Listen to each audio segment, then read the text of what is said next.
Welcome to Tipsy Tropes, a weekly video series where everyone's favorite imbibing bibliophiles talk tropes.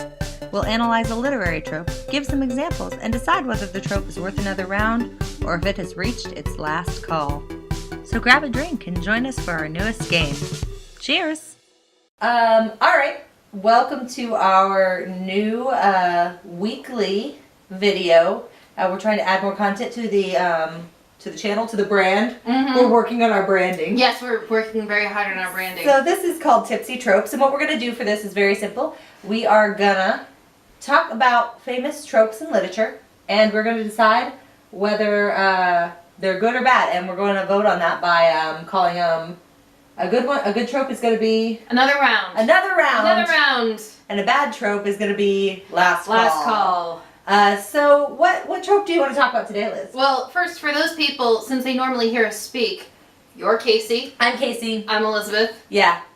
Right. Yes. Just That in shit. case. Yeah. Names. Names. are Podcasting important. is weird. Yes, it is. Internet radio. Internet radio.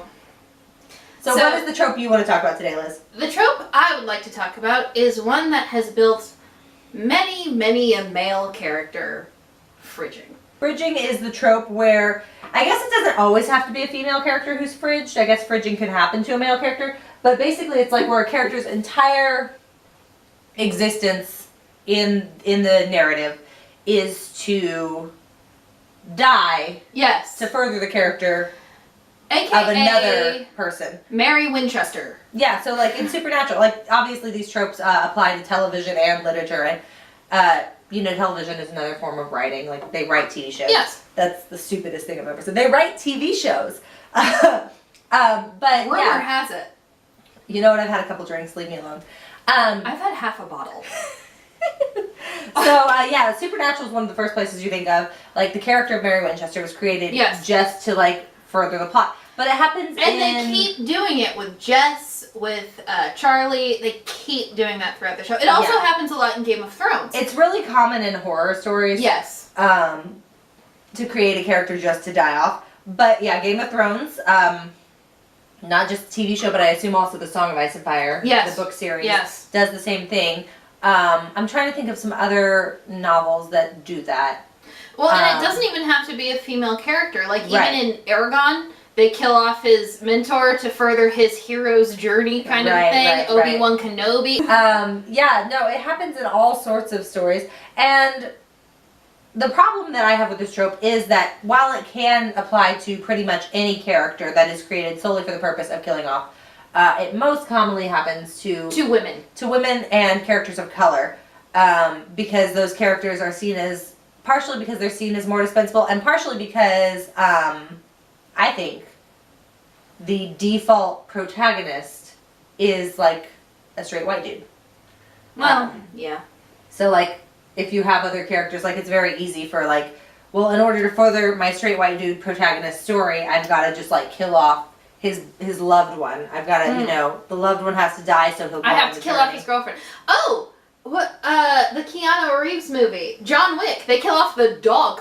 The dog. The dog is the motivation for the whole plot of that John movie. Wick is badass, though. John Wick is badass, and don't mess with dogs. Yeah. I keep trying to think of some, like, classic novels that utilize this trope, because it's a really common trope. Lion King. Hamlet. Lion King. Yeah, no, Hamlet is an excellent example of this. Hamlet's my favorite Shakespeare.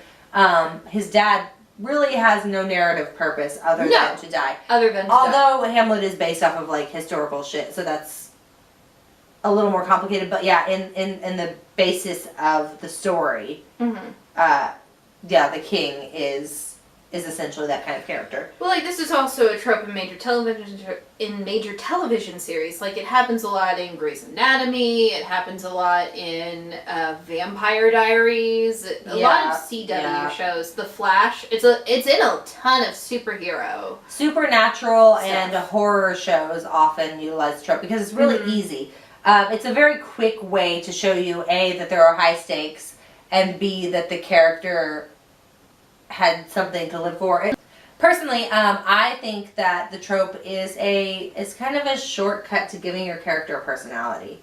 Like, over the years, you can argue that, like, Dean Winchester, and we talk about Supernatural a lot, sorry. But at the beginning, Dean Winchester's personality is basically like, I want vengeance for my mom. Exactly. And which that's is not the crux really... of the John Winchester personality as well, at the expense of his children, but that's a whole nother thing. That's not really my jam, I guess. So yeah, fridging is really common, happens a lot to women and minorities, and for that reason, I would have to call it a last call. All right, fridging, last call.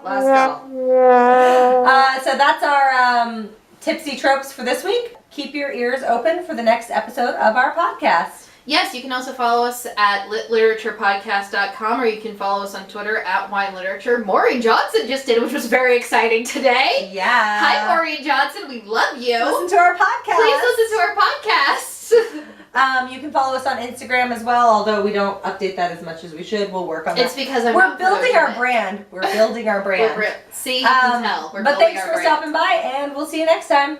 Bye.